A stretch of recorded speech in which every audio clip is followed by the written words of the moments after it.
السلام عليكم ورحمة الله وبركاته. أصحابتي إذا أنجع الله ميرول بو دنيا كجوكتان هدي أنا وعصب تاي فلن نسوف القري هدي أهون نور جوكتان آدي أن كاجم هاد علينا يا حرا أنا وحير كده هو اسكودعة معلومة كسو إف بحي دولة فدرال كصوماليا يوم عمل كجبلان محل سكويستا حيابها صورن يعني إسلا أركي دونا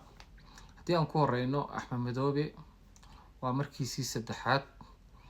وشيغي إن لا دورتي سيدا شعبك الصوماليات ay ka warhayaan waa doorasho asuga uu samaystay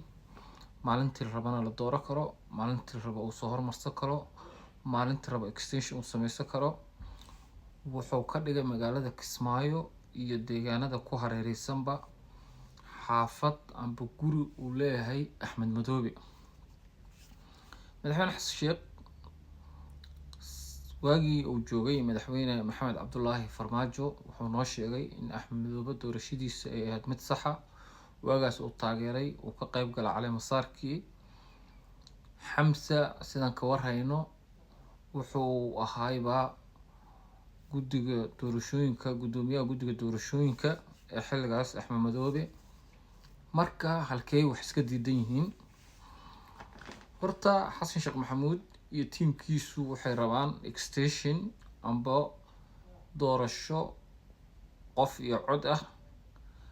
ay ayagana dhoobtaan si xasan sheekh maxamuud u soo laabto Axmed Madoobe dani Laftagrain waa dadka ay u arkaan caqabad ka hor iman karto sidaa darteed Axmed Madoobe waa in ay ka takhalusaan sidaan ka warhayno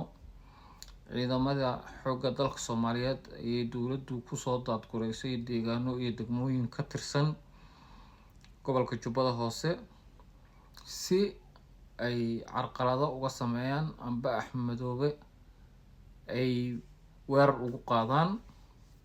ujeedka laga leeyahayna waxa waaye in Axmed Madoobe la qalqal geliyo si uu dowladda federaalka Soomaaliya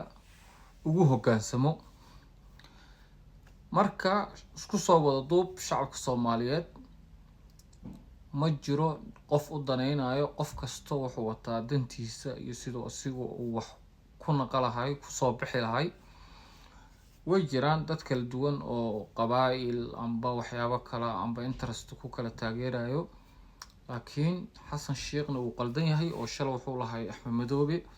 uu saxan yahay maanta inuu noo soo sheego